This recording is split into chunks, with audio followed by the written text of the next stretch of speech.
ये कहते हैं कि रिमोट टीचिंग वो है कि कोई भी टीचर या कोई भी स्टूडेंट कहीं पर भी बैठा है वो आपस में कनेक्ट हो सकता है और जो हमारा टीचिंग एंड लर्निंग सिस्टम है वो सिस्टम हमारा स्टार्ट हो जाएगा। अब अभी तक हम क्या सोच के बैठे थे और बहुत सारे लोगों ने किया भी कि मोबाइल फोन से ही हमने सीधे सीधे गूगल मीट के थ्रू बच्चों से इंटरेक्ट किया और हमने ये मान लिया कि वो हमारी रिमोट टीचिंग हो गई। तो इस पर मैं आगे मेरी प्रेजेंटेशन में आपको बताऊंगा।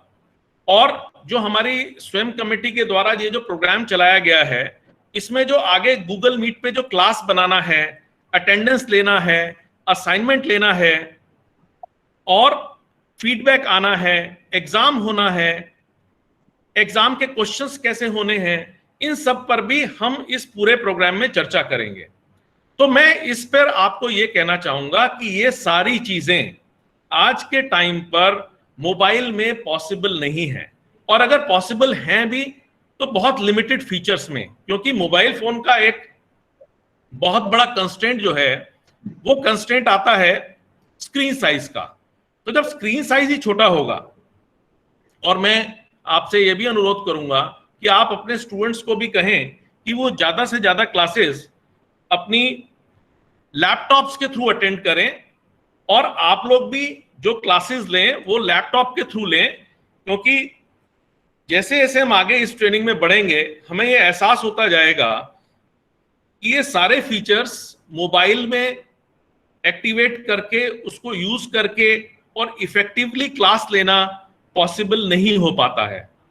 तो जब हम प्रोफेशनल रिमोट टीचिंग की बात करते हैं तो उसमें वही इफेक्टिवनेस आनी चाहिए जो इफेक्टिवनेस आपकी नॉर्मल फिजिकल टीचिंग में 1-to-1 टीचिंग क्लासरूम में आती है। एक फर्क बहुत बड़ा है रिमोट टीचिंग और फिजिकल टीचिंग में, और वो है कि हमारे बीच में एक माध्यम है और उस माध्यम को, चाहे वो माध्यम लैपटॉप हो, चाहे वो हमारा मोबाइल फोन हो, उस पर जो सॉफ्टवेयर लगा होता है उसको हम कहते हैं एलएमएस सॉफ्टवेयर। ये एलएमएस सॉफ्टवेयर अगर राइट हैंड साइड में आप देखें, मूडल, एडमोडो, ब्लैक बोर्ड, स्किलसॉफ्ट, कैनवस, जुमला, कोर्सेरा, ये गूगल क्लासरूम भी एक एलएमएस है जो कि गूगल कंपनी ने बनाया है। क्योंकि ये फ्री है तो ज्यादातर लोग इसको यूज कर रहे हैं और अब इसको गूगल बहुत ज्यादा प्रोफेशनल बनाने की कोशिश कर रहा है। तो जब हम गूगल क्लासरूम की बात करते हैं तो वो एक कंप्लीट एलएमएस होता है, लेकिन जब हम गूगल मीट की बात करते हैं तो वो एक कंप्लीट एलएमएस नहीं है। वो सिर्फ एक मीटिंग सॉफ्टवेयर है जिसमें आप स्टूडेंट्स को देख सकते हैं और स्टूडेंट्स आपको देख सकते हैं, बात कर सकते हैं। लेकिन एलएमएस की जब हम बात करते हैं तो आपकी जितनी भी क्लासेस हैं, आप सपोज 3 सब्जेक्ट पढ़ाते हैं तो उन तीनों सब्जेक्ट की अलग अलग गूगल क्लासरूम आप बनाएंगे और उसको अपने लैपटॉप पर डालेंगे। मैं ये मान सकता हूं कि आज के टाइम में कुछ कंस्ट्रेंट्स कुछ टीचर्स के साथ हो सकता है कि उनके पास लैपटॉप ना हो, लेकिन कोई ना कोई अरेंजमेंट विश्वविद्यालय को या अपने स्तर पर किसी तरीके से विभाग के स्तर पर उनको करना पड़ेगा शेयरिंग बेसिस पर, ताकि वो उन क्लासेस को अच्छी तरह करा सकें। क्योंकि जब आप लैपटॉप यूज करेंगे तो इसमें अलग अलग कोर्सेज बना के आपको डालने पड़ेंगे और उन कोर्सेज में क्या डालना है इस पर भी हम विशेष चर्चा करेंगे। अब आप यहां देखिए, ये मैं स्वयं की बात कर रहा हूं। अभी कुछ दिन पहले, आज भी बल्कि कल रात को भी मैंने जो IQAC का और डीन सेट्स का जो पोर्टल है उस पर मैंने एक जो UGC का लेटर आया है वो पोस्ट किया है। उस UGC के लेटर में जो स्वयं से रिलेटेड है, पहले क्या था कि ऑलरेडी स्वयं जो है दुनिया का सबसे बड़ा मैं कह रहा हूं दुनिया का इस टाइम ई-लर्निंग पोर्टल बन चुका है। और इस स्वयं के पोर्टल पर लगभग हर विषय जो आज इंडिया या बाहर पढ़ाया जा रहा है उससे रिलेटेड कोर्सेज हैं। हिंदुस्तान में तो जितने भी कोर्सेज चल रहे हैं डिफरेंट यूनिवर्सिटीज कॉलेजेस में, वो सारे कोर्सेज स्वयं के पोर्टल पर अवेलेबल हैं। वो लेटर आपके हेड्स और डीन्स आपको भेज देंगे, उसमें एक लिंक दे रखा है, आप उस लिंक पर जाइए।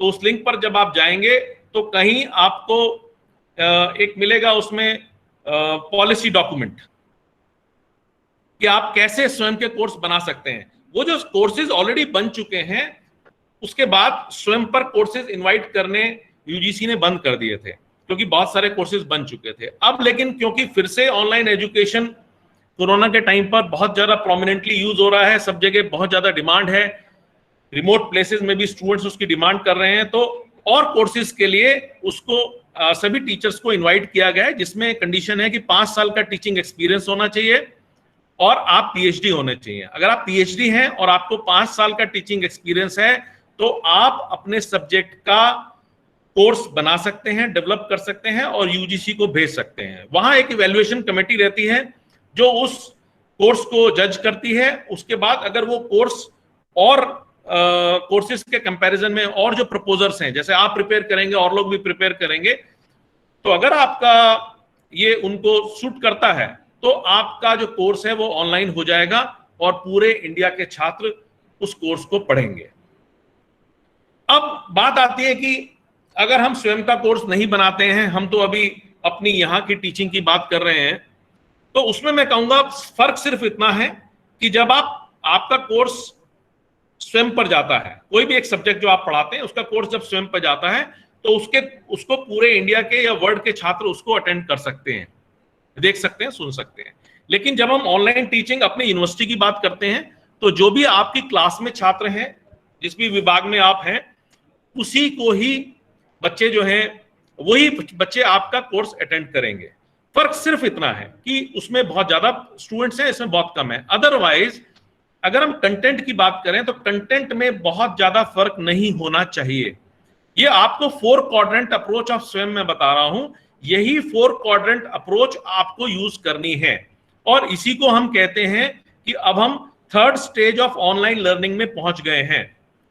सिर्फ गूगल मीट के थ्रू क्लास ले लेना या व्हाट्सएप पे मटेरियल भेज देना is not online teaching, it's not the remote teaching. 4 quadrant approach of swim makes the true content or it makes the true remote teaching by you। तो ये आपको ध्यान रखना है। इसमें फर्स्ट क्वाड्रेंट में आपको क्या करना है कि आपको वीडियो लेक्चर्स जो हैं अपने, कुछ तो आप जब ऑनलाइन इंटरेक्ट करेंगे वो एक अलग चीज है, जैसे आप नॉर्मल क्लास में जाते हैं, आप लेक्चर लेते हैं, लेकिन आपको अपने रिकॉर्डेड लेक्चर्स भी बनाने हैं। उसका रीजन क्या है? अभी माननीय कुलपति जी ने एक पॉइंट उठाया और वेद मंत्रों द्वारा बताया कि क्या हम उन लेक्चर्स को, जो स्टूडेंट आज हमारा लेक्चर सपोज ऑनलाइन आपकी क्लास है वो नहीं अटेंड कर पाया, क्या वो आपका लेक्चर बाद में देख सकता है? वो तभी पॉसिबल है जब आपके रिकॉर्डेड लेक्चर्स आपके गूगल क्लासरूम में अवेलेबल हो। इसमें एक चीज और ऐड करना चाहता हूं मैं कि आपके ही लेक्चर्स नहीं, अपितु जितने और वर्ल्ड के बेस्ट टीचर्स हैं उनके लेक्चर्स के लिंक्स भी आप अपने गूगल क्लासरूम में अवेलेबल कराएंगे। रीजन उसका यह है कि आप बहुत सारे सब्जेक्ट्स लेते हैं, आप किसी उन सब्जेक्ट्स में से किसी एक के मास्टर हो सकते हैं। You may be the best in the India और you may be best in the world, लेकिन जैसे एम आर वर्मा साहब ने कहा कि you can't be best of all the subjects, तो उस केस में हमें स्टूडेंट को एक अपॉर्चुनिटी प्रोवाइड करनी है, जो कि स्वयं भी कहता है कि वर्ल्ड का जो बेस्ट कंटेंट है वो भी उसके लिए आप अवेलेबल कराएंगे। और ये फर्स्ट क्वाड्रेंट की बात है और इसमें लिखा है, देखिए, लेक्चर्स बाय बेस्ट टीचर्स। अब हम सेकंड क्वाड्रेंट में आते हैं, तो इसमें आपका जो भी कंटेंट है जो आप पढ़ा रहे हैं, चाहे वो कंटेंट आपने बनाया है या आपके पास कहीं से वो कंटेंट आया है, उसका सोर्स मेंशन करते हुए उसके पीडीएफ डॉक्यूमेंट्स आप अपने गूगल क्लासरूम में अपलोड करेंगे। क्या मेरी आवाज आ रही है आप तक?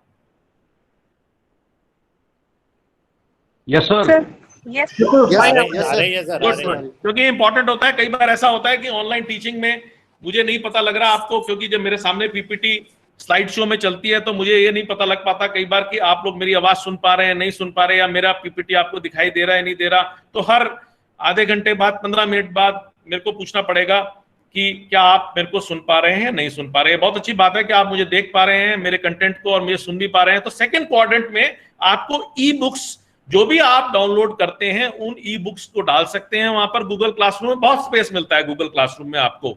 और अगर कोई ऐसे सोर्सेज हैं जिनको आप डाउनलोड नहीं कर पा रहे हैं तो उनके ऑनलाइन लिंक्स भी, जैसा कि इन्फ्लिबनेट वाली जो लाइब्रेरी है उसके जो लिंक्स हैं वो भी आप इस पर दे सकते हैं।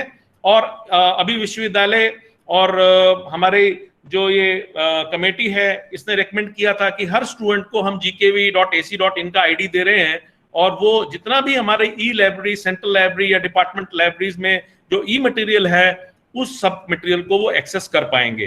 तो ये सब चीजें आपकी टीचिंग को थोड़ा हैवी वेट बनाएंगी और स्टूडेंट्स में भी सीरियसनेस आएगी।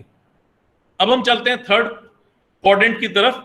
इस थर्ड क्वाड्रेंट में जो भी आप एक डिस्कशन फोरम क्रिएट करेंगे, देखिए एक क्वेश्चन नॉर्मली सामने आ जाता है कि किस टीचिंग को हम बेस्ट मानते हैं। तो जो मैंने ट्रेनिंग प्रोग्राम्स अटेंड किए उसमें यह कंक्लूड किया कि उस टीचिंग को बेस्ट माना जाता है जिसमें कि आप सिर्फ एक फैसिलिटेटर बन जाते हैं और जो क्लास है उस क्लास के अंदर पीयर टू पीयर लर्निंग, मतलब छात्रों का आपस में जो डिस्कशन है, अगर वो डिस्कशन स्टार्ट हो सकता है क्लास में तो उस टाइम हम मान सकते हैं कि आज हमारी क्लास बेस्ट रही। आपने पढ़ाया, आपके पढ़ाने के बाद इतना जोश आ गया स्टूडेंट्स में कि वो आपस में उस टॉपिक पर डिस्कस कर रहे हैं, आप चुप खड़े होकर उनको देख रहे हैं, तो आप वो उसको एक चरम सीमा मान सकते हैं कि आज मेरी क्लास का ये चरम है जिसमें कि स्टूडेंट्स में इतने प्रोत्साहित हो गए, इतने आगे बढ़ गए कि वो आपस में उस टॉपिक पर उनका डिस्कशन स्टार्ट हो गया। तो ये डिस्कशन फोरम आपको अवेलेबल कराना होगा ऑनलाइन, और ये बड़ा इजीली आगे जो हमारे डॉक्टर सुयश हैं, डॉक्टर मयंक हैं, डॉक्टर निशांत हैं, और तो इस पर ये आपको सिखाएंगे कि कैसे इस फोरम को क्रिएट करना है। और उस फोरम पर आप डिस्कशन, सपोज आपने डिस्कशन का कोई टॉपिक भी आप दे सकते हैं उसमें, ऐसा नहीं है जरूरी। तो आप जब आपने लेक्चर लिया उसके बाद डिस्कशन के लिए एक आपने टॉपिक दे दिया, आप चले गए क्लास से, आपने अपना सिस्टम ऑफ कर दिया, लेकिन बाकी बच्चे ऑनलाइन रहे और उन्होंने डिस्कशन कर आपस में उनको ये वहां पर अपने डिस्कशन फोरम में वो अपने कमेंट्स डालते रहे। और जब आपके पास टाइम हुआ, शाम को, सुबह, जब भी आपके पास टाइम हुआ, आपने उन डिस्कशन फोरम में होने वाले डिस्कशन के पॉइंट्स को देखा और आप ये समझ जाएंगे कि किस लेवल पर मेरी पिछली क्लास रही या जो मैंने टॉपिक दिया था उस पर कितना काम हुआ। अब हम चलते हैं फोर्थ क्वाड्रेंट पर, जिसको हम कहते हैं कि सेल्फ असेसमेंट। अब ये एक बहुत इंपॉर्टेंट पार्ट है, इसको यहां पर सेल्फ असेसमेंट रखा हुआ है, लेकिन जब आप करेंगे इसको तो खाली सेल्फ असेसमेंट तक ही सीमित नहीं रहेगा ये, आप इसमें एग्जाम भी ले सकते हैं। और आज हम लास्ट में मेरे ही लेक्चर में ऑनलाइन एग्जाम जो अभी आगे सेमेस्टर में फाइनल ईयर स्टूडेंट्स के होने वाले हैं उसका मॉडरेशन होना है, तो ऑनलाइन और ऑफलाइन एग्जाम्स के क्वेश्चंस में क्या फर्क होता है इस पर भी आज हम चर्चा करेंगे। कैसे आप ऑनलाइन क्वेश्चंस को डिजाइन करते हैं, कैसे उसको मॉडिफाई करेंगे, कैसे उसको मॉडरेट करेंगे, इस पर भी आज हम चर्चा करेंगे। तो यहां फोर्थ क्वाड्रेंट में हम बात कर रहे हैं सेल्फ असेसमेंट की, जिसमें कि मल्टीपल चॉइस क्वेश्चंस आप दे सकते हैं, कुछ क्विज़ेस जनरेट कर सकते हैं ऑनलाइन। सबसे अच्छा जो इसका फीचर मुझे लगता है LMS का या गूगल क्लासरूम का, वो लगता है ऑनलाइन असाइनमेंट्स का। आपने असाइनमेंट दे दिया, बच्चों अपने आप असाइनमेंट करके उसको ऑनलाइन डाल देंगे, और नेक्स्ट डे जब आप उसको खोलेंगे या जो भी ड्यू डेट होगी, इवन कंप्यूटर आपको खोलते ही बता देगा कि किसका असाइनमेंट ड्यू डेट के बाद आया और किसका असाइनमेंट ड्यू डेट के अंदर आया, आपके पास मैसेज आ जाएगा। और जैसे जैसे अटेंडेंस का भी आज ये नेक्स्ट क्लासेस में आपको बताएंगे कि एक प्लगइन है, उस प्लगइन को आप जब अपने गूगल क्लासरूम में लगाएंगे तो आपका ऑनलाइन अटेंडेंस भी जनरेट हो जाएगी। तो इसमें अगर अभी तक इस पीपीटी में अगर कोई आपको क्वेश्चन पूछना है तो प्लीज आप पूछ सकते हैं। तो ये जो स्वयं का जो मैंने आपको फोर्थ क्वाड्रेंट अप्रोच बताई है, ये अप्रोच ही आपको ऑनलाइन टीचिंग में अपनी फिलहाल गुरुकुल कांगड़ी में सारी चीजें इंप्लीमेंट करनी है, तभी वो ट्रू रिमोट टीचिंग होगी। कोई क्वेश्चन अब प्लीज, क्वेश्चंस प्लीज।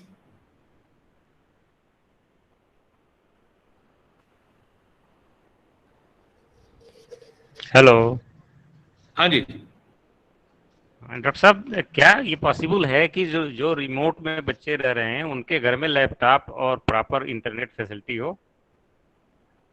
क्योंकि आपने कहा कि इसमें लैपटॉप का होना बच्चों के पास भी जरूरी है, टीचर तो मैनेज कर लेगा, जी शहर में रह रहा है, लेकिन जी, बच्चों के लिए it will be very difficult.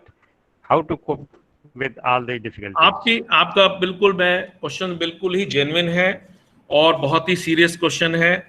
और इसको हम पूरा मतलब इसको पूरी मैं इसको पूरी इंपॉर्टेंस देते हुए ये कहूंगा कि जैसे हम रोटी कपड़ा और मकान की बात करते थे, आज कोरोना के टाइम में हम रोटी कपड़ा और इंटरनेट की बात करते हैं, हम रोटी कपड़ा और लैपटॉप की बात करते हैं।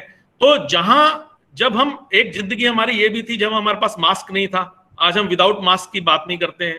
तो हमें कहीं ना कहीं इन चीजों का अरेंजमेंट धीरे धीरे करके करना ही पड़ेगा।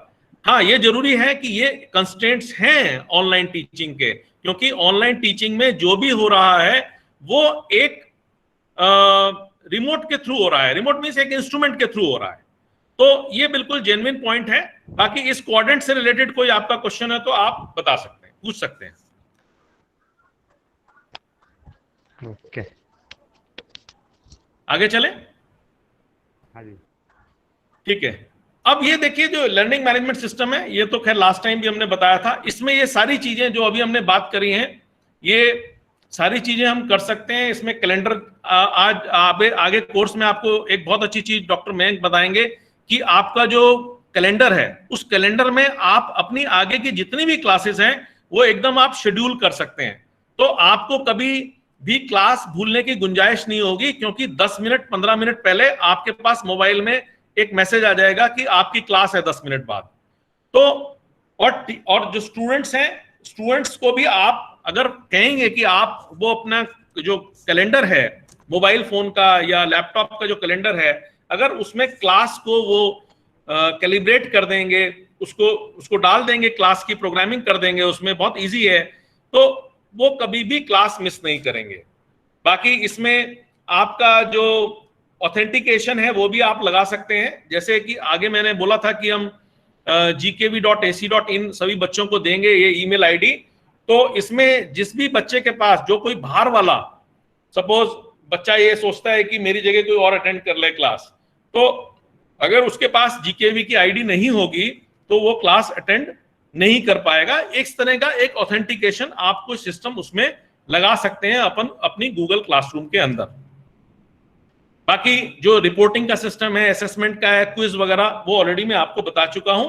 तो एलएमएस में हम ये कहना चाहते हैं कि बहुत सारी फैसिलिटीज, लगभग वही सारी फैसिलिटीज बल्कि उससे ज्यादा, जो कि एक फिजिकल क्लास में आप लोग देते हैं अपने स्टूडेंट्स को, लगभग वो फैसिलिटीज या उससे ज्यादा फैसिलिटीज आप दे सकते हैं अपने स्टूडेंट्स को।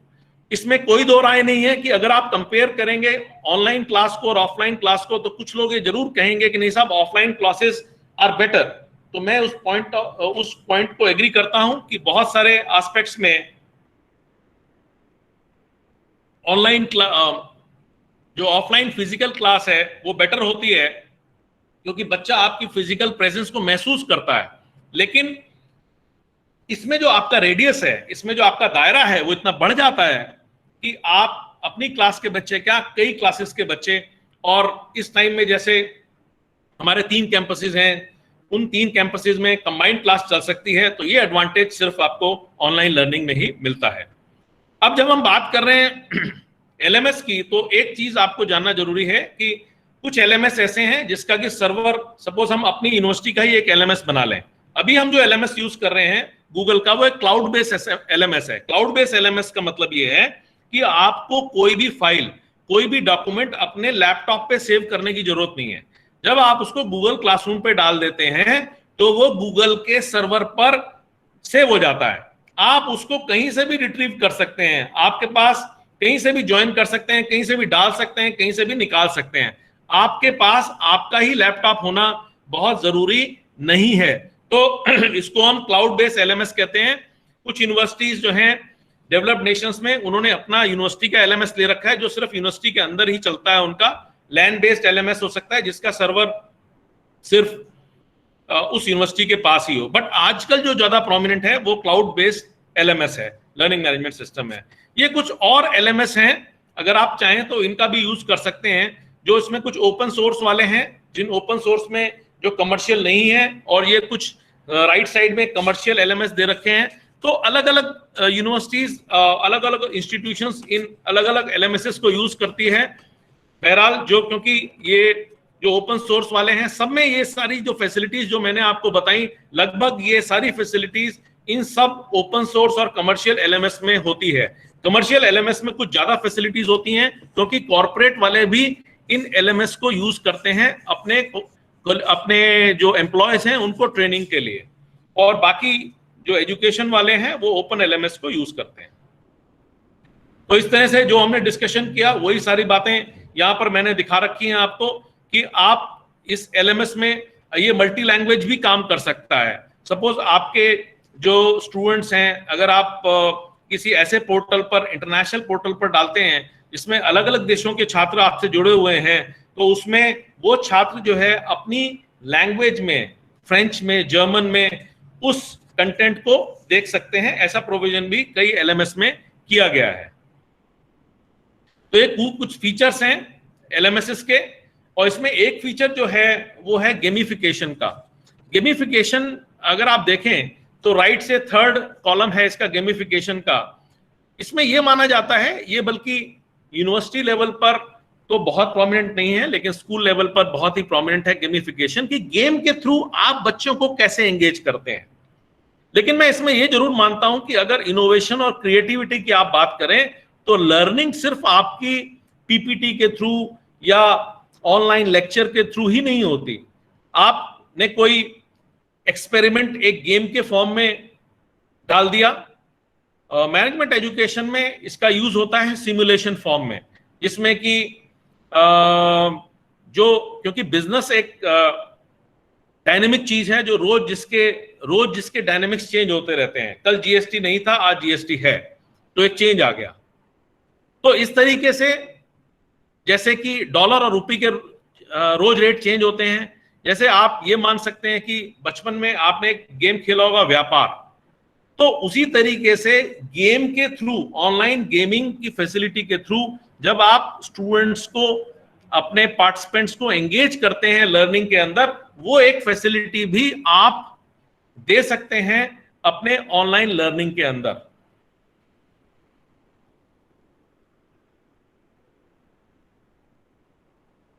इसमें एक चीज और ऐड करना चाहूंगा जो कि हमने यूज भी किया है गुरुकुल कांगड़ी में। अभी तक हमारे यहाँ जितने भी ऑनलाइन कोर्सेज 1 डे की वर्कशॉप हुई हैं, उसमें हमारी टीम ने एक सिस्टम लगाया हुआ था कि जैसे ही वो वर्कशॉप अटेंड करने के बाद कोई भी पार्टिसिपेंट लास्ट में अपनी अटेंडेंस भरता है और फीडबैक देता है। जैसे ही फीडबैक देता है, ऑटोमेटिकली उसका जो सर्टिफिकेट है वो जनरेट होकर उस तक पहुंच जाता है।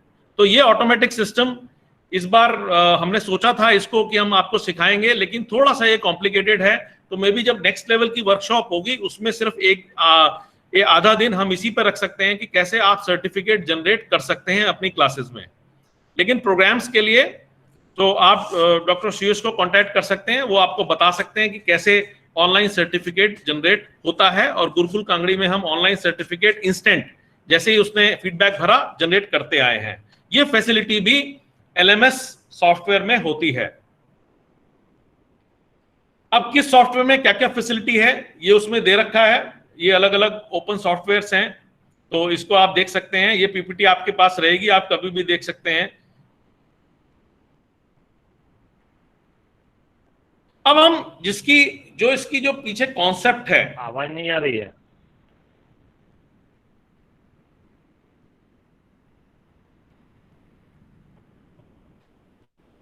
हाँ जी, आवाज आ रही है? हाँ सर, आवाज आ रही है। भट्ट सर, आपने प्रेजेंट दबा दिया। विपुल भट्ट सर, आप अपना प्रेजेंटिंग हटा लेंगे प्लीज। विपुल भट्ट जी, अपना प्रेजेंट वाला बटन हटा लीजिए, वरना मैं रिमूव कर देता हूँ सर भट्ट जी को थोड़ी देर के लिए।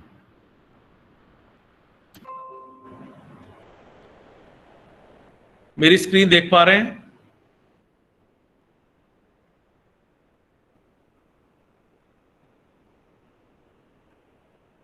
हेलो सर अब आप दोबारा प्रेजेंट कीजिए सर। अच्छा हाँ सर, देख पा रहे हैं सर, प्लीज कंटिन्यू। स्क्रीन आ गई मेरी आपके पास? हाँ जी सर, आ गई सर। ठीक है, ओके। Yes sir.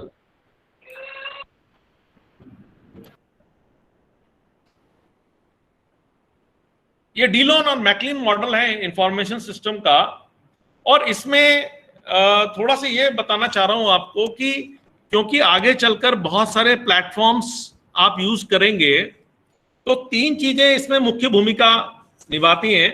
एक तो जो कंटेंट आप डाल रहे हैं अपने गूगल क्लासरूम पर, देखिए आने वाला टाइम जो रिसर्च है वो ये कहती है कि अगर ऑनलाइन टीचिंग इसी हिसाब से चलती रही तो सिर्फ वही टीचर एग्जिस्ट करेगा मार्केट में जिसका कंटेंट बेस्ट होगा। क्योंकि बड़ी नॉर्मल सी बात है, अगर आप मेरी स्लाइड देखें कि जो स्टूडेंट है वो नेट बेनिफिट देखता है कि मुझे आज ये क्लास अटेंड करने से क्या मिला। तो अगर नेट बेनिफिट जो मिलेगा उसको, वो जो बेस्ट टीचर होगा उसी की क्लास में मिलेगा। तो कहीं ना कहीं आपको अपनी ऑनलाइन टीचिंग में ये इंश्योर करना पड़ेगा that you are the best teacher. और उसके लिए किन एस्पेक्ट्स पे आपको ध्यान देना है वो मैं बताना चाह रहा हूं। पहला एस्पेक्ट है जो सबसे इंपॉर्टेंट है, वो है इंफॉर्मेशन क्वालिटी, कि जो कंटेंट आप अपने स्टूडेंट को अवेलेबल करा रहे हैं, जो आप डिलीवर कर रहे हैं, चाहे वो पीपीटी की फॉर्म में है, पीडीएफ की फॉर्म में है, आपके ऑनलाइन लेक्चर के फॉर्म में है, वो कंटेंट की क्वालिटी क्या है ये डिपेंड करता है, ये शो करेगा कि आप कितने अच्छे टीचर हैं। जहां तक टेक्नोलॉजीज की बात है, ये बात तो श्योर है कि जो भी टेक्नोलॉजी को बेस्ट और सिंपल वे में अपने स्टूडेंट्स को एक्सप्लेन कर पाएगा वही टेक्नोलॉजी का बेस्ट टीचर कहलाएगा। दूसरी बात आती है सिस्टम क्वालिटी की, जिसकी मैं अभी बात कर रहा था। अभी जैसे तिवारी जी ने बड़ा अच्छा क्वेश्चन किया कि साहब स्टूडेंट्स के पास अगर लैपटॉप नहीं है या टीचर के पास लैपटॉप नहीं है तो क्या फर्क पड़ेगा। देखिए अब बताता हूं क्या फर्क पड़ेगा। फर्क ये पड़ेगा कि जब स्टूडेंट का स्क्रीन साइज छोटा होगा या टीचर का स्क्रीन साइज छोटा होगा तो सिस्टम की क्वालिटी पे फर्क पड़ेगा। आप उस कंटेंट को प्रॉपर देख नहीं पाएंगे, आप उनको प्रॉपर कंटेंट दे नहीं पाएंगे। तो जब आप कंटेंट डिलीवर नहीं कर पाएंगे तो कहीं ना कहीं इंप्रेशन आपका डाउन जाएगा, जिसको कि हम सिस्टम क्वालिटी के अंदर मानते हैं। अगर आपकी इंटरनेट की स्पीड स्लो है या आप उस टाइम पर, जिस टाइम पर आपकी क्लास है, आप ऑनलाइन अवेलेबल नहीं है, या आप जो कंटेंट है उस पर बात ना करके कोई और बात कर रहे हैं, तो ये सब बातें आपकी सर्विस क्वालिटी के अंदर आएंगी। तो सर्विस जो आप दे रहे हैं, teaching is a service which you are providing to your students. तो इसकी क्वालिटी लाने के लिए जैसा कि फिजिकल क्लास में आपकी फिजिकल प्रेजेंस होना जरूरी है, ऐसे ही आपकी वर्चुअल प्रेजेंस होना गूगल क्लासरूम में जरूरी है। लेकिन इसका एक तोड़ भी हो सकता है। ऐसा पॉसिबल हो सकता है कि उस टाइम पर आपका गला खराब हो, उस टाइम पर आपको बुखार हो, या कोई ऐसी चीज हो, या आपका मूड ठीक नहीं है, तो आप कहेंगे कि आज वाकई ही मेरी परफॉर्मेंस अच्छी नहीं होने का चांस है। ऐसे केस में मेरा रिकमेंडेशन ये है कि आप इसी प्रोग्राम में जब आप आगे हमारा तीसरे दिन अटेंड करेंगे तो मिस आहूजा आपको बताएंगी कि ओबीएस सॉफ्टवेयर में रिकॉर्डिंग कैसे करनी है। तो मैं उसमें यह कहूंगा कि अगर आपको ऐसा लगता है कि कल या परसों मेरी तबीयत ठीक नहीं रहेगी या मैं अपना लेक्चर नहीं दे पाऊंगा, आप आज अगर आप ठीक हैं, आप अपने घर में कंफर्टेबल हैं, तो आप अपना लेक्चर रिकॉर्ड करिए। रिकॉर्ड करने के बाद उस टॉपिक पर आप अपना लेक्चर ऑनलाइन चला सकते हैं उस दिन, जैसा कि मैंने अपना लेक्चर पिछली बार चलाया था। तो उस केस में कोई भी रीजन हो सकता है, खैर पिछली बार तो हमने दिखाने के लिए चलाया था, but any to maintain a level of service quality and to replace your physical presence, you can use the OBS software to make a video of your content, make the video of your lecture, और उस दिन वो Google Classroom पर आप present कर सकते हैं, show कर सकते हैं। तो आपकी परफॉर्मेंस पर कोई फर्क नहीं पड़ेगा। ऐसे ही एक रिसर्च छोटी सी है, फटाफट चलते हैं इसको। ये हमने वर्ल्ड के जो 2 बेस्ट, एनपीटीईएल हिंदुस्तान का है, ईडीएक्स जो है वो वॉर्टन का है, और भी बहुत सारी वर्ल्ड की बेस्ट यूनिवर्सिटीज इनके हैं। तो इन 3 पैरामीटर्स पर इनका फीडबैक क्या रहा वो हम शो कर रहे हैं आपको यहाँ पर। ऐसे ही इसमें कोर्सेरा और ईडीएक्स को हमने कंपेयर किया है।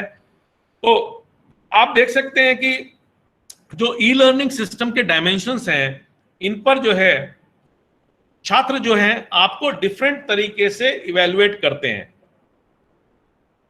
ये टेक्नोलॉजी एक्सेप्टेंस मॉडल है कि जो भी टेक्नोलॉजी के थ्रू आप पढ़ा रहे हैं, जो आप डिलीवर कर रहे हैं, उसको बच्चा एक्सेप्ट कैसे करता है। तो जो ये एक्सेप्टेंस है, उस एक्सेप्टेंस के अंदर एक बहुत इंपॉर्टेंट चीज आती है और वो है जॉब रेलेवेंस। जॉब रेलेवेंस का सेंस यहां पर ये है कि कहीं ना कहीं जब आप पढ़ाते हैं तो एक चीज टीचर के माइंड में हमेशा चलती रहनी चाहिए, और वो प्रेजेंट सिनेरियो में बड़ी रिलेवेंट है कि हम जो भी बात कहें, चाहे हम कोई फॉर्मूला बताते हैं, केमिकल फॉर्मूला या फिजिक्स की कोई टर्म बनाते हैं, डेफिनेशंस बताते हैं उनको, तो कहीं ना कहीं उसको प्रैक्टिकलिटी से, और जो चीज वो देख या महसूस कर सकता है, या किसी स्टूडेंट ने कोई चीज देखी है, या फिर कैसे लाइफ में उसको वो रेलेवेंट रहेगा एक अच्छी जॉब दिलवाने में, या अच्छा एक ह्यूमन बीइंग बनने में, या उसको अपना बिजनेस स्टार्ट करने में, या फिर जो भी वो काम करता है। मैं कहता हूं अगर लैंग्वेजेस के कोई सब्जेक्ट है, चाहे इंग्लिश है, हिंदी है, या और कोई लैंग्वेजेस के सब्जेक्ट्स हैं, तो वो लैंग्वेज का सब्जेक्ट पढ़कर आगे उसको वो उसकी लाइफ में कितना रेलेवेंट होगा, ये एस्पेक्ट को कवर करना भी बहुत जरूरी है। उससे आपकी टीचिंग पर, उसकी इफेक्टिवनेस पर काफी फर्क पड़ता है। और ये जो टेक्नोलॉजी एक्सेप्टेंस मॉडल है, ये इस बात को बताता है, और ये बताता है कि उसका जो बिहेवियर है एक स्टूडेंट का, वो इससे इफेक्टेड रहता है इन सब बातों से। इवन जो आपकी आउटपुट क्वालिटी है, जो आपकी पीपीटी की क्वालिटी है, जो आपकी इमेजेस आप दिखा रहे हैं, इन सब का प्रभाव पड़ता है स्टूडेंट के बिहेवियर पर।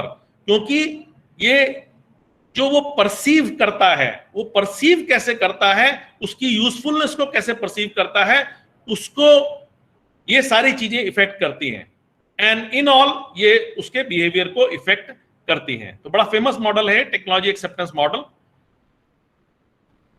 तो जब हम क्लासरूम में जाते हैं तो हम ये सारी चीजों का हमें ध्यान रहना चाहिए कि जो हमारी प्रैक्टिसेस हैं, जो हम वहां पर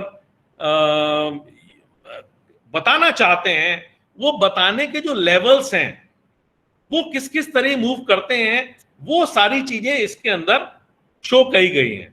कि भाई पहले आप एक अवेयरनेस क्रिएट करते हैं बच्चों के अंदर, अवेयरनेस के बाद उनके अंदर एक अंडरस्टैंडिंग क्रिएट हो जाती है उस कॉन्सेप्ट की, और फिर आप किसी क्विज के थ्रू, गेमिफिकेशन के थ्रू आप उनको एंगेज करने की कोशिश करते हैं अपने कॉन्सेप्ट में। तो जब बच्चे आपके एंगेज होना शुरू हो जाते हैं, इंटीग्रेट करना शुरू कर देते हैं उसको अपनी लाइफ के साथ, उसको अपनी लर्निंग के साथ, तब हम कहते हैं it is bringing a quality education in classroom.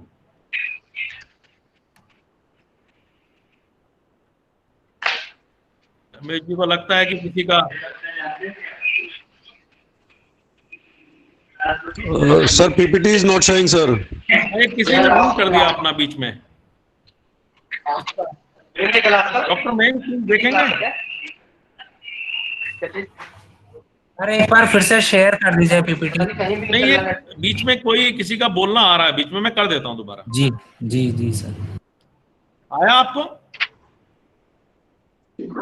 Yes sir, आ गया। अभी चला गया सर, आ गया। हाँ हाँ, मैं दोबारा भेजता हूँ सर। आ रहा है? दोबारा करिए सर, नहीं आ रहा। अब आएगा आएगा।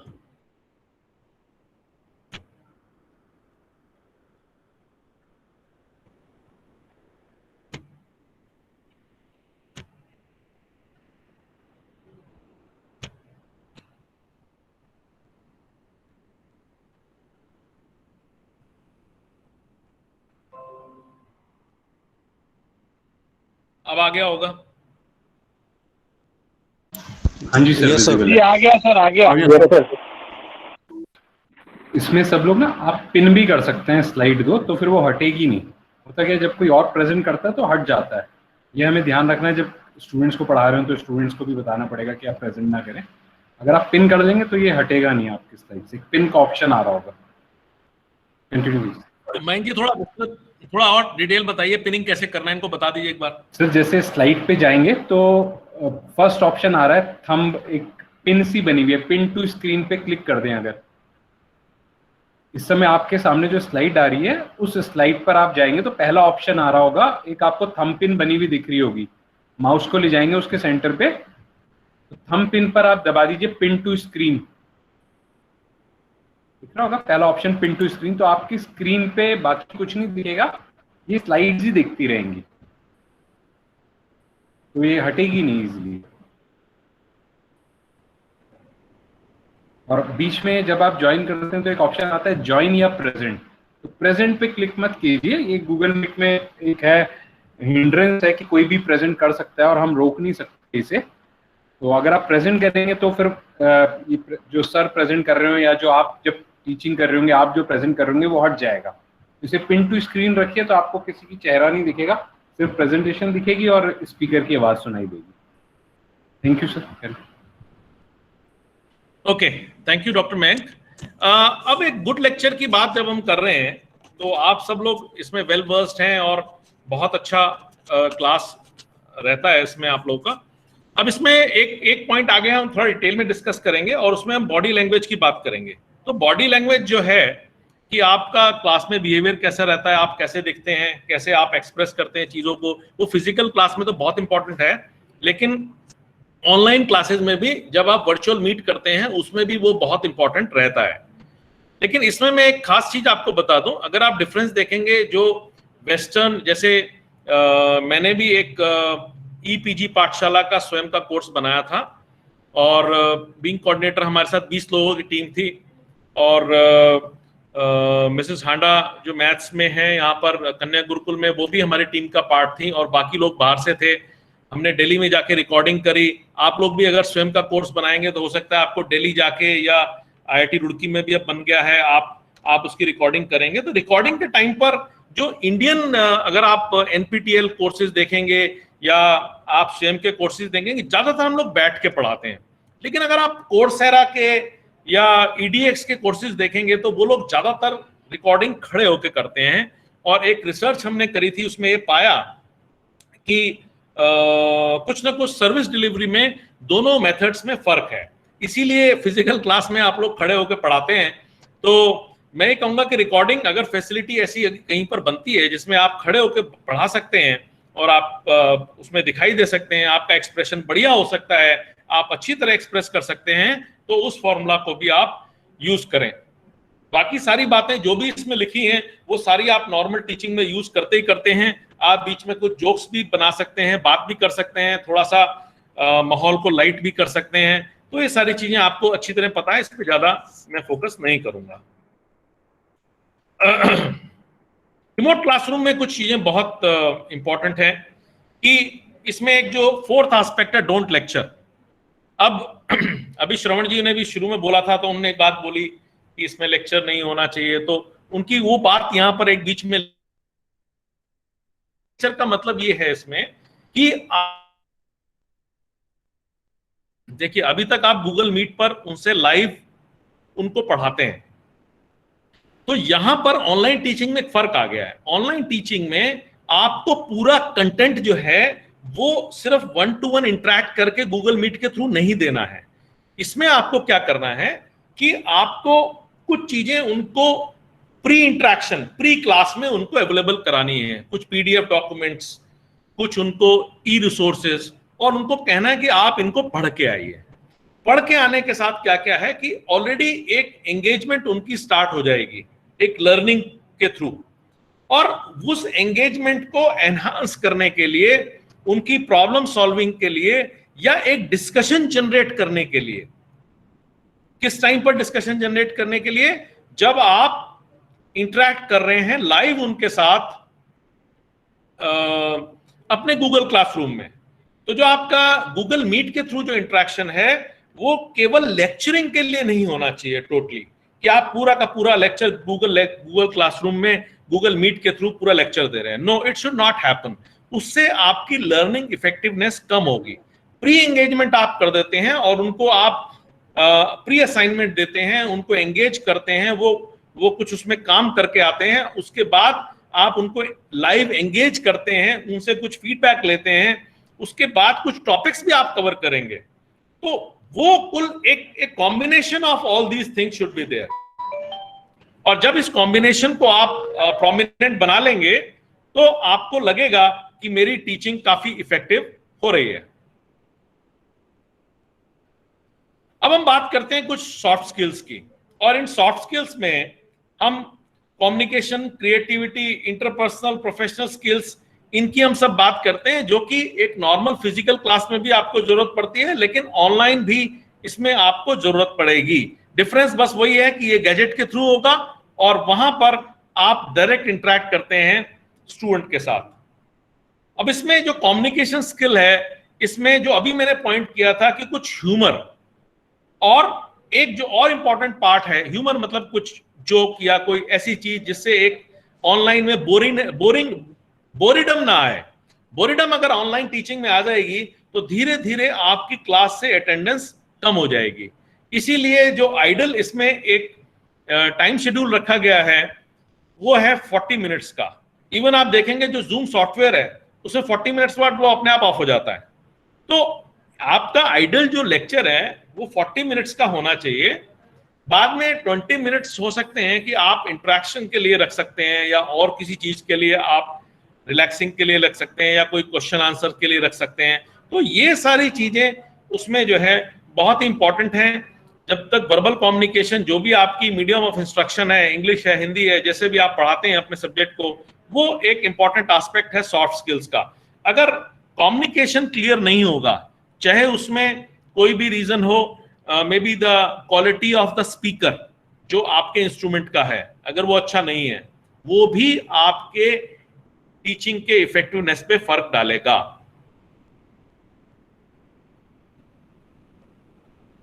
इसमें मैं सिर्फ इतना ये कहूंगा कि ये यहाँ पर उतना इंपॉर्टेंट नहीं है, स्पेशली ये क्योंकि ये तो प्रोफेशनली डिजाइंड है और ये कॉर्पोरेट्स के में ज्यादा इफेक्टिव रहता है। लेकिन ऑनलाइन टीचिंग के अंदर भी आपको बहुत ज्यादा, अभी हम ये मान रहे हैं कि हमारे पास वही स्टूडेंट्स जुड़ रहे हैं जिनको हम जानते हैं, बट ऑनलाइन टीचिंग के अंदर आप उनको बाय नेम तो जानते हैं, लेकिन उनके एटीट्यूड ऑनलाइन उनका कैसा होगा उसको आप अभी नहीं समझ पाए हैं।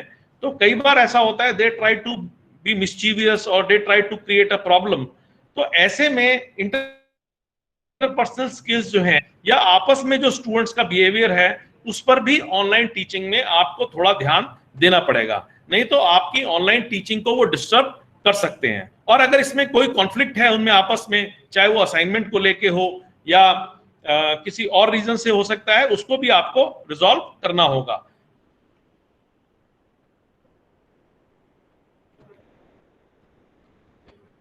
क्रिएटिविटी के बारे में मैं ये कहूंगा कि जो इसमें डिजाइन सेंस है, जो आप कंटेंट क्रिएट कर रहे हैं उसकी जो नोवेलिटी है या जो उसमें इनोवेशन है वो बहुत इंपॉर्टेंट है।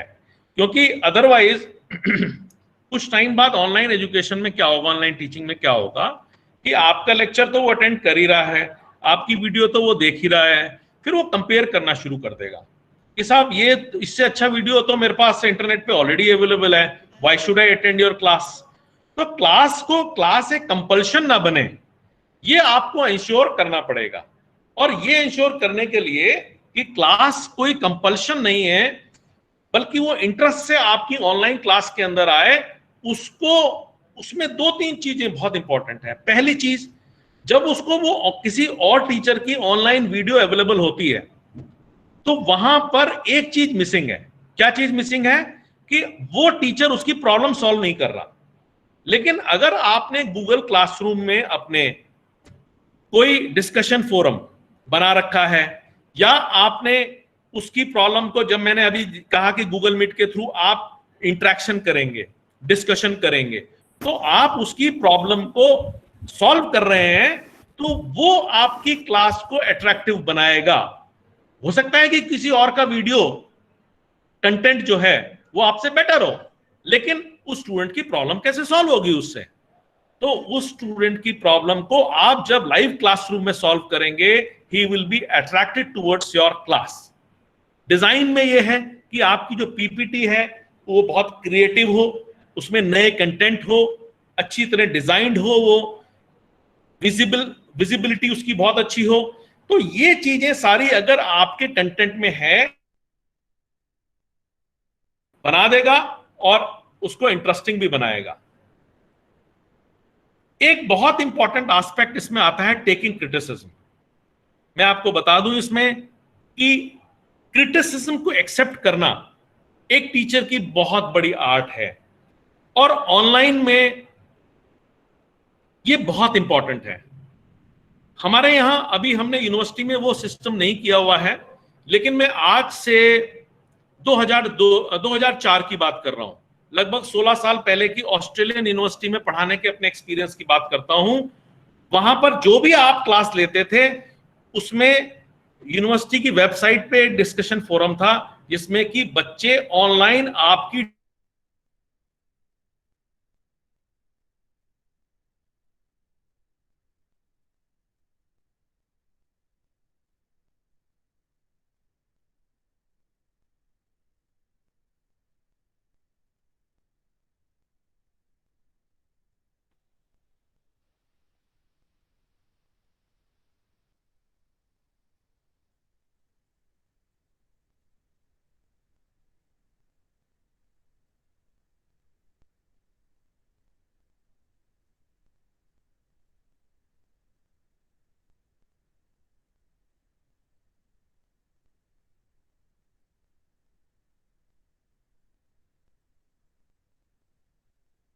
One, two, three.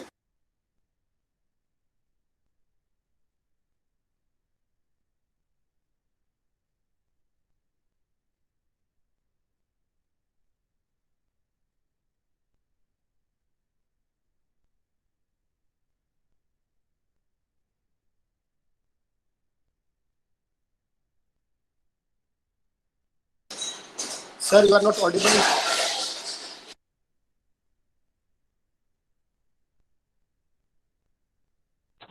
Professor Madan, sir, you are not audible.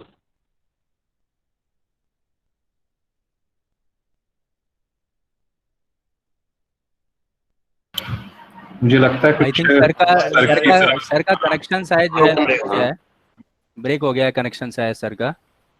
We can wait for 1-2 minutes.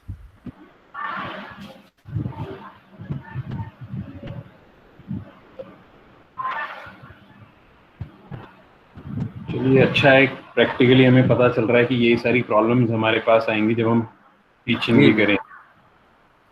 2 minute wait कर लेते हैं शायद।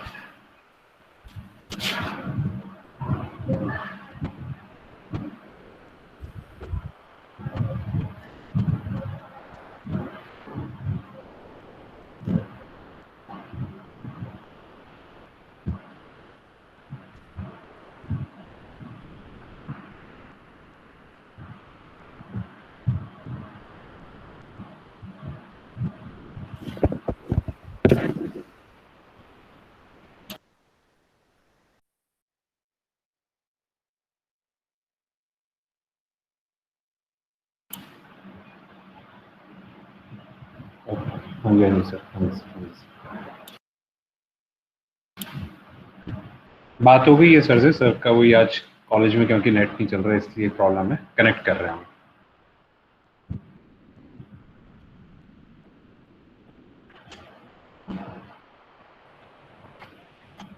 जी सॉरी, मैं इंटरनेट कनेक्शन ऑफ हो गया था इसलिए मैं डिस्कनेक्ट हो गया था। दोबारा जुड़ने की कोशिश कर रहा हूँ, पीपीटी भी दोबारा दिखा रहा हूँ आपको मैं।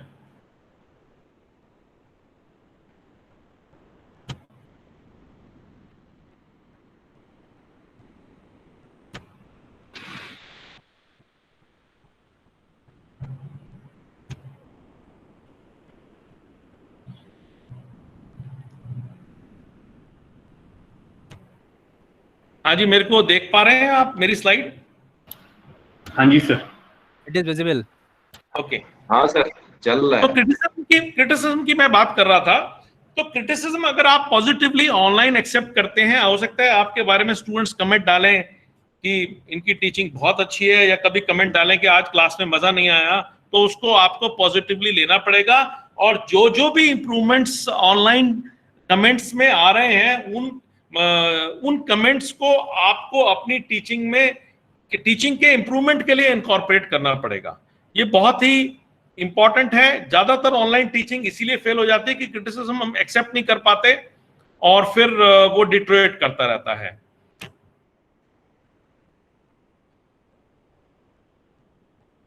इसमें कुछ अब हम विजुअल स्किल्स की बात करेंगे। विजुअल स्किल्स में मतलब जो कंटेंट का जो फॉन्ट साइज है, इस पर भी थोड़ा सा हमें ध्यान देना पड़ेगा। तो अगर आप यहां पर देखें, इसमें से अगर आप देखेंगे तो नीचे वाला साइड जो काले रंग का आपको दिखाई दे रहा है, वो फॉन्ट साइज ऊपर वाले फॉन्ट साइज से बेटर है। तो जो फॉन्ट साइज आपके पीपीटी में है वो भी काफी मैटर करता है। या हो सकता है कि कभी आप टेक्स्ट फाइल दिखाना चाह रहे हो या कोई पीडीएफ दिखाना चाह रहे हो, तो इस बात का आप ध्यान रखें कि उसको आप एनलार्ज करके पीडीएफ को 120%, 30% बढ़ाकर उसको तब आप स्क्रीन पे दिखाएं, ताकि बच्चों को वो क्लियरली समझ में आए। अब हम लास्ट पार्ट पे चलते हैं, ऑनलाइन एग्जामिनेशन की।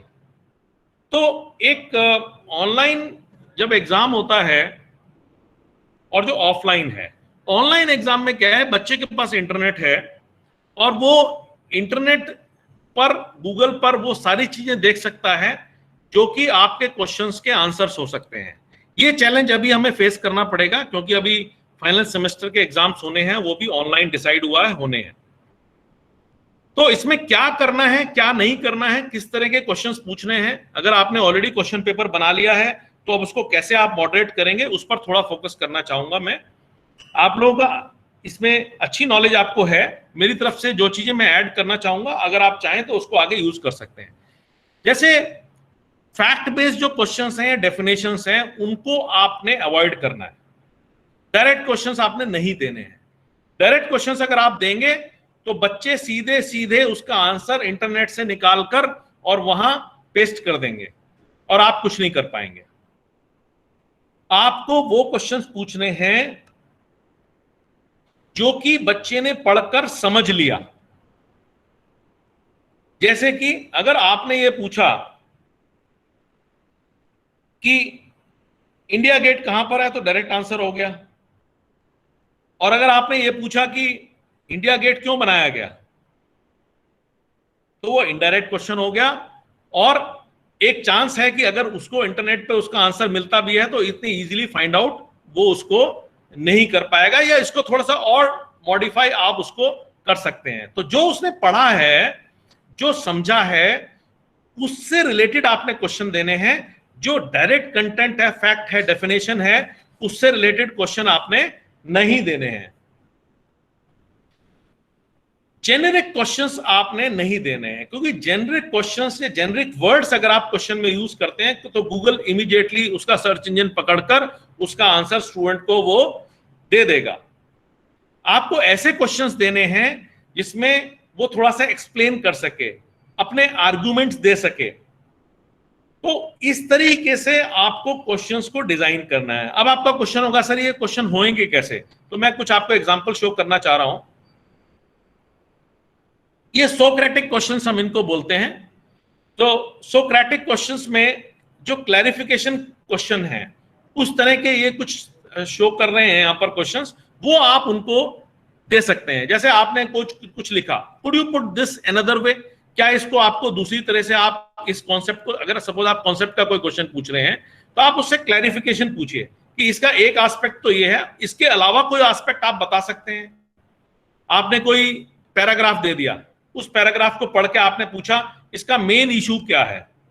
और मैं ये भी आपको कहना चाहूंगा कि ये ऐसा नहीं है जरूरी कि आप, वैसे तो हमारे यहाँ जो अब ऑनलाइन एग्जाम होगा उसमें सारे थ्योरी के क्वेश्चन आएंगे, लेकिन मतलब एक्सप्लेनेशन वाले, राइटिंग वाले, जिसमें पैराग्राफ लिखना होगा, टेक्स्ट बेस्ड क्वेश्चन आएंगे। क्विज बेस्ड या मल्टीपल चॉइस क्वेश्चंस नहीं आएंगे।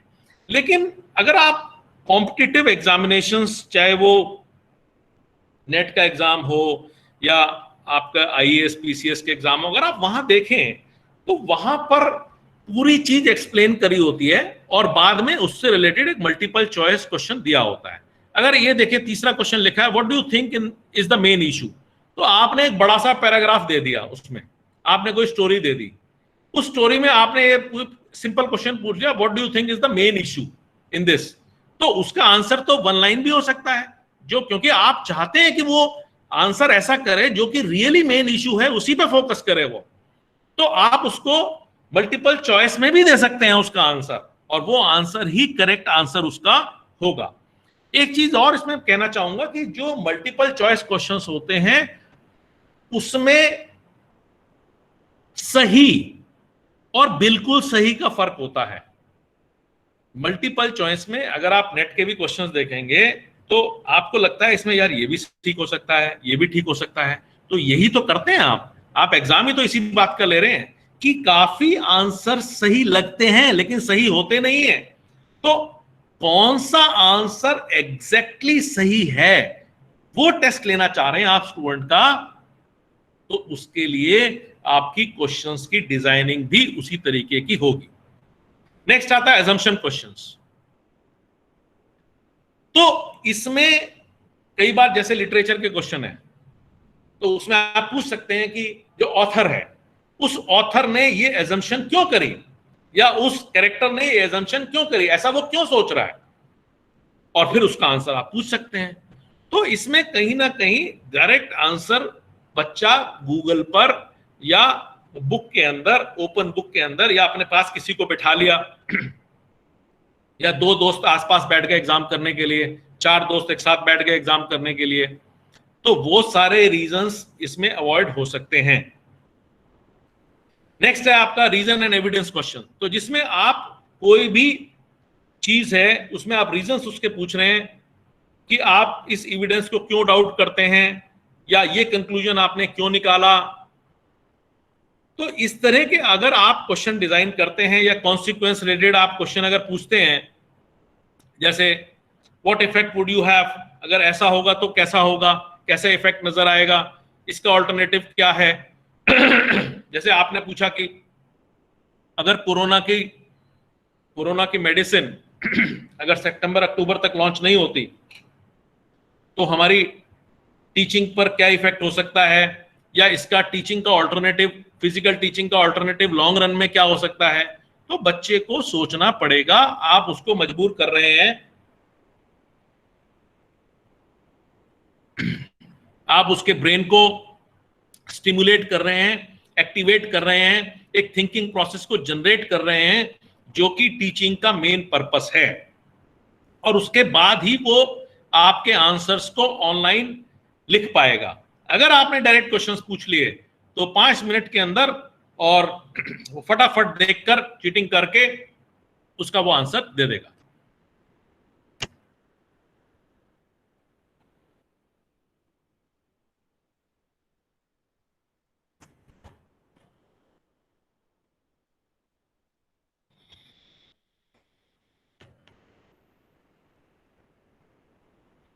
ये कुछ पॉसिबिलिटीज हैं जिसके बारे में मैं, आपको पता ही है कि वो कैसे चीट कर सकते हैं, वो दूसरों से पूछ सकते हैं, हेल्प ले सकते हैं, गूगल से कॉपी कर सकते हैं, तो वो कोई बहुत इंपॉर्टेंट बात नहीं है। आवाज नहीं आ रही सर, आपके आवाज नहीं आ रही है।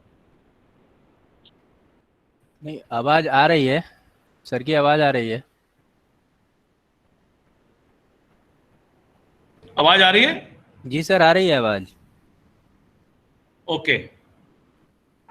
Yes sir. तो इस स्लाइड में आप ऑनलाइन चीटिंग को कैसे अवॉइड कर सकते हैं उसके बारे में मैंने दिया है। तो आपको कुछ जो टीचिंग को मतलब चीटिंग को डिस्करेज करने के लिए कुछ आपको एडिशनल एग्जाम या प्री एग्जाम उसको बताना पड़ेगा, या फिर कुछ स्टूडेंट्स को आपको थोड़ा सा ये कहना पड़ेगा, देखिए अगर आप चीटिंग करेंगे तो मेरे पास आंसर में मेरे को पता लग जाएगा कि आपने चीटिंग करी है, मैं मार्क्स काट लूंगा। कोई पॉसिबिलिटीज इस तरीके की, अगर वो जैसे स्टक हो जाते हैं तो क्या ऑप्शन है? जैसे मैं आपको FET का एग्जांपल बताता हूं, जो उन्होंने ऑनलाइन एग्जाम लिया था FET में exam.net के थ्रू, तो उसमें इवन हमने यूनिवर्सिटी लेवल पर भी पिछली बार जो आपके सेशनल हुए उसमें हमने एक ऑप्शन दिया बच्चों को कि अगर आप कहीं पर फंस जाते हैं, कहीं पर रुक जाते हैं, तो आपके पास क्या ऑप्शन है। ये तो मैं सबमिशन की बात कर रहा हूं, लेकिन जहां तक चीटिंग की बात है तो आपको उनको कुछ फैसिलिटेशन बिफोर द एग्जामिनेशन आपको उनको देना पड़ेगा। जैसे कोई ऑनलाइन एग्जाम आपने करवाया उनका, so that they may be acquainted with the types of questions, कि किस तरह के क्वेश्चंस आएंगे, क्योंकि बच्चे आज तक इतने साल से, मैं कह रहा हूं PG लेवल पर भी जो आज बच्चे हैं, उन्होंने शायद ही कभी कोई ऑनलाइन एग्जाम दिया हो। They are not used to कि भाई हम ब्रेन टीजिंग जो क्वेश्चंस होते हैं, जो प्रेशर डालते हैं ब्रेन के ऊपर, जो थिंकिंग प्रोसेस को स्टिमुलेट करते हैं, वो कैसे क्वेश्चंस होते हैं। हो सकता है फिजिकल एग्जामिनेशन में उन्होंने कुछ दिए हों, लेकिन वो ऐसे क्वेश्चंस एग्जाम में एक्सपेक्ट ना कर रहे हो। वो एक्सपेक्ट कर रहे हो कि यार एग्जाम में क्वेश्चन आएगा, मैं दूसरी तरफ गूगल का स्क्रीन खोल लूंगा, फटाफट उसको मैं ऑप्शन को वहां गूगल में डाल के फटाफट निकाल के और डाल दूंगा। इस प्री माइंड सेट के साथ जब वो एग्जामिनेशन में आता है ऑनलाइन में, और उसको क्वेश्चंस आपने, जैसे मैंने बताया, इस तरीके के ब्रेन स्टिमुलेटिंग क्वेश्चंस आपने दे दिए, तो वो घबरा जाएगा। तो इसके लिए आपको कुछ प्रोविजंस करने पड़ेंगे ताकि इन चीटिंग्स को हम रोक सकें और बच्चों को इंटरेस्टिंग लगे ऑनलाइन एग्जाम देना। तो इसके साथ ही मैं जो आज अपना सेशन है उसको एंड करना चाहता हूं। बहुत सारी बातें मैंने आज बता दी आपको, और नेक्स्ट जब हमारा ये नेक्स्ट ट्रेनिंग होगी उसमें कुछ और चर्चा करेंगे। अब मैं कुछ टाइम डिवोट करना चाहूंगा आपके क्वेश्चंस पर, तो आप एक एक करके अगर चाहें तो, अगर आपके मन में कोई डाउट है, जो मैंने बातें कही हैं उनसे रिलेटेड कोई क्वेश्चन आप पूछना चाहें तो मुझसे आप पूछ सकते हैं। तो जो भी बेस्ट ऑफ माई नॉलेज है मैं उसको आंसर करने की क्वेश्चन करूंगा।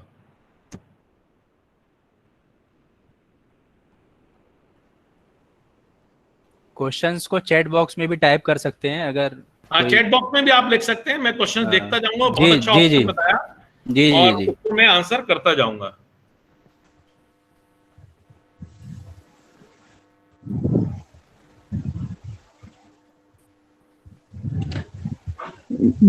प्रोफेसर मदान जी, बहुत सर। अच्छा आपका लेक्चर रहा, बहुत धन्यवाद। इसमें मैं ये कहना चाह रहा था कि हमारे संस्कृत इत्यादि जो लैंग्वेजेज है उसके अंदर जो व्याख्यात्मक पोर्शन होता है उसको हम बच्चों से पूछना चाहें तो उसको कैसे पूछा जाएगा? क्योंकि वो तो चीटिंग तो उसके अंदर हो सकती है, क्योंकि हमें एक एक चीज को, एक एक पंक्ति को पढ़ाना होता है और उसके आधार पर ही ये कार्य हुआ करता है। क्योंकि ये टीचिंग इस प्रकार से चल पाएगी हमारे लिए, क्योंकि लेक्चर तो हो सकता है लेकिन जहां एक एक पंक्ति बच्चे को पढ़ानी पड़ती है, खोलनी पड़ती है, समझानी पड़ती है, ऐसी स्थिति में क्या हो पाएगा, इसके लिए थोड़ा सा आप अपने ज्ञान के माध्यम से अगर कुछ बता सकें तो बहुत अच्छा रहेगा। जी सर, मैं इसमें सर ये कहना चाहूंगा कि जो आपका, जैसे सपोज कोई श्लोक है और उस श्लोक की व्याख्या आप बच्चों को बताना चाहते हैं, तो श्लोक को अगर हम पहले थोड़ा बच्चों को जो हमारी गूगल क्लासरूम है उसके थ्रू, सपोज हम 10 श्लोक को आज अगली क्लास में डिस्कस करना चाहते हैं, तो उन 10 श्लोक को लिख के हम उनको भेज दें पहले, और एक इस एक्सपेक्टेशन के साथ कि भाई अगर आप कुछ इस बारे में जानते हैं, बुक भी हो सकती है उनके पास में, बच्चों के पास में। हाँ, बुक भी हो सकती है, बिल्कुल हो सकती है। तो हाँ। उनकी सिर्फ उसका पर्पस सिर्फ ये है, उनके ज्ञान को टेस्ट करना नहीं है, बल्कि पर्पस ये है कि अगली क्लास में वो थोड़ा सा प्रिपेयर्ड होके आएंगे, और जो ऑनलाइन टीचिंग के अंदर और जो ऑफलाइन टीचिंग के अंदर जो डिफरेंस है, ऑनलाइन टीचिंग के अंदर हो सकता है कि हम उतना अच्छा एक्सप्रेस टीचर ना कर पा रहा हो जितना कि ऑफलाइन में क्लासरूम में सामने बैठे हुए बच्चों को कर सके, तो वो गैप जो वो पहले पढ़ के आएंगे, उनकी प्री नॉलेज होगी, उससे वो पूरा हो जाएगा। लेकिन लैंग्वेज के सब्जेक्ट में जो गूगल मीट पे हम, जैसे आप कह रहे हैं, पूरा एक्सप्लेनेशन हमें लाइव देना है, वो लाइव एक्सप्लेनेशन जरूरी है और उसको हमें करना चाहिए। प्रोफेसर पंकज मदान जी, सर। सोहन पाल आ रही है सर। आप दिखाई दे रहे हैं सर। Thank you sir.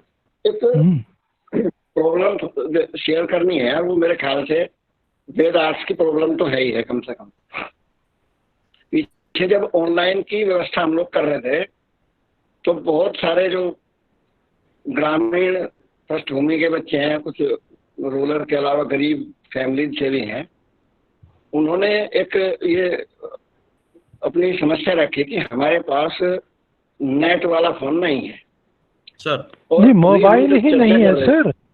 बहुत सारे बच्चे हैं जिनके पास में मोबाइल भी नहीं होते। मैं अपनी बात पूरी कर दूं क्या? हाँ, तो दूसरे अभी हम चर्चा कर रहे थे, मैं बड़ा मनोयोग पूर्वक सुन रहा था, बहुत अच्छा लगा मुझे कि वो ये जो फोन की बजाय इसमें लैपटॉप का प्रयोग जो है, जितनी भी हमारी ई लर्निंग है उसमें वो ज़्यादा सफिशिएंट है। तो मेरे ख्याल से मुझे ये मुश्किल लग रहा है कि इसमें मतलब कोई बीच का रास्ता अगर हम अपना सकें, जिससे, क्योंकि सारा मामला बच्चों के इन्वॉल्वमेंट पे है। हम आइडियल सिचुएशन और कंडीशंस जो है वो अपनी तरफ से कर सकते हैं, लेकिन वो जो रिसीवर है उसकी कंडीशन क्या है, ये एक बड़ा चिंता का विषय है।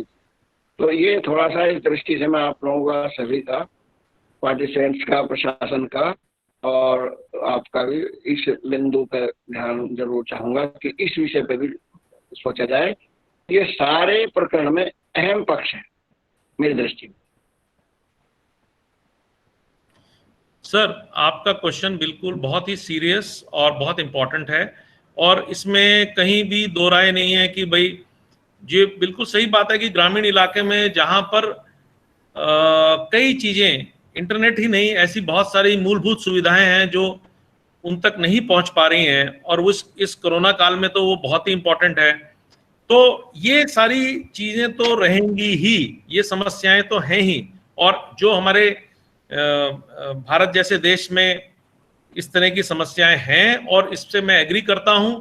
इसका कोई solution as such online learning के थ्रू तो नहीं निकलने वाला, लेकिन हाँ, ये जरूर किया जा सकता है, और इसमें बड़ी तेजी से और बहुत तेजी से इसमें विस्तार हो रहा है, और जो इंफॉर्मेशन टेक्नोलॉजी है वो गांव-गांव तक पहुंचने का पूरा प्रयास गवर्नमेंट ऑफ इंडिया कर रही है। स्कूल के छात्र, मतलब इसमें मैं ये बताना चाहूंगा कि अभी जो हमारे गुरुकुल विद्यालय के जो छात्र हैं, गुरुकुल विद्यालय के जो छात्र हैं, उन्होंने ऑनलाइन परीक्षाएं दी हैं, और मैं इसमें जो परीक्षा का जो हमारा ये एग्जामिनेशन कंट्रोलर और उनकी टीम जो है, उन सबको बधाई देना चाहूंगा कि अब आप सोचिए, विद्या विनोद और विद्या अधिकारी वाले जो बच्चे हैं, उन्होंने भी एग्जाम दिया ऑनलाइन, लेकिन और उसी तरह का एग्जाम शायद इस बार भी हम लेंगे, और उसमें बहुत ज्यादा कॉम्प्लिकेशन इसलिए नहीं है कि सिर्फ अगर आपके पास लैपटॉप नहीं भी है और आपके पास सिर्फ व्हाट्सएप जरूरी है, और जरूरी नहीं कि वो सबके पास हो, लेकिन एक कम्युनिटी में अगर किसी के पास भी है, परिवार में एक जने के पास भी है, तो भी काफी हद तक इस समस्या का समाधान हो सकता है। पूरे परिवार में मैं कह रहा हूं, अगर 2-3 परिवारों में, मोहल्ले में किसी के पास भी है, तो उन्होंने व्हाट्सएप के थ्रू वहां पेपर भेजा, उस पेपर को उन बच्चों ने अपने जो भी उनके पास पेन एंड पेपर था उस पे किया, फिर उसकी फोटो खींची और फोटो खींच के उसको ईमेल कर दिया। तो ये कम से कम हमारे को इतनी सुविधा तो चाहिए ही चाहिए। तो अगर इतनी सुविधा नहीं हो पाती है तो फिर ऑनलाइन टीचिंग पॉसिबल नहीं हो पाएगी।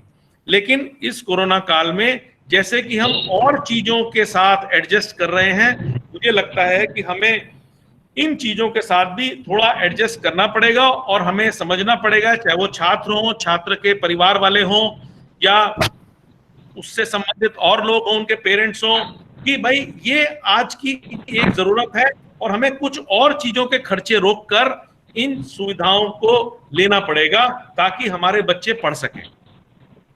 सर थोड़ा सा ये ठीक है, वो एग्जाम तो ऑनलाइन हमने भी करा दिया, और जिस जो सिस्टम उधर विद्यालय विभाग में परीक्षा विभाग के द्वारा अपनाया गया वही हमने अपनाया। बच्चों से हमने उसको ये थोड़ा सा उनको कहा कि भैया आप किसी दूसरे का व्यक्ति का फोन लेके और 2-3 दिन के लिए अपना एग्जाम दे दें, तो वो तो ठीक है। लेकिन पॉलिसी क्या आ रही कि हर वो अभी पीछे जब मैं शुरुआती आपका लेक्चर था तो मेरा ध्यान था, और खास तौर से इसलिए मेरा दिमाग उधर सेंट्रलाइज था क्योंकि वो हमसे जुड़ी हुई बच्चों से जुड़ी हुई प्रॉब्लम है। तो आप एक सजेशन था कि जो ये 3rd स्टेज का जो लर्निंग प्रोसेस है ये शुरू होगा और इसमें लैपटॉप जो है वो मस्ट होगा। तो इसमें थोड़ा सा मैं ये चाह रहा था कि जैसे कोरोना काल है, संकट है, पूरे देश में है, बड़ी मारामारी हो रही है, तो ऐसे में कोई बीच का थोड़ा सा रास्ता ऐसा हो वो लैपटॉप के लेवल से, उसके क्या नाम, फोन के लेवल से ही इस विषय को आगे बढ़ाया जा सके। तो थोड़ा सा मैं वो आपसे जो है इस विषय में जी मैं समझ गया। इसमें एक क्वेश्चन इससे रिलेटेड और आया हुआ है, तो दोनों क्वेश्चन को जोड़ रहा हूँ। अगर आपका जो पीपीटी है या जो आपके कंटेंट है, अगर उसका फॉन्ट साइज अच्छा होगा, तो फॉन्ट साइज अगर आप थोड़ा बढ़ा देंगे उसका नॉर्मल फॉन्ट साइज से, तो जो आपके कंप्यूटर पे जो स्क्रीन है उस स्क्रीन पे वो अच्छा दिखाई देगा। और कंप्यूटर नहीं, जो आपका मोबाइल फोन का स्क्रीन है। तो एक इसमें बहुत एहतियात बरतनी है कि जो भी कंटेंट आप देना चाहते हैं उस कंटेंट का फॉन्ट साइज वो आप नॉर्मल 12 या 14 ना रख के थोड़ा सा उसको और बढ़ा दें, ताकि जो हमारे बच्चों के पास स्क्रीन साइज है उस स्क्रीन पे भी उसको वो क्लियरली दिखाई दे। अदरवाइज फिर उसको छोटे स्क्रीन साइज पर वो दिखाई नहीं देगा। तो अभी फिलहाल मुझे जहां तक कंटेंट डिलीवरी की बात है उसमें 2 इंस्ट्रूमेंट्स के फर्क की जो बात है उसमें ये एक फर्क जरूर नजर आता है कि फॉन्ट साइज आपका बहुत अच्छा होना चाहिए, विजिबिलिटी अच्छी होनी चाहिए। एक क्वेश्चन और मैं आगे, जी सर, एक आगे कुछ क्वेश्चंस आ गए हैं हमारे चैट बॉक्स में, उन क्वेश्चंस को मैं पढ़कर उनके आंसर देना चाह रहा हूं।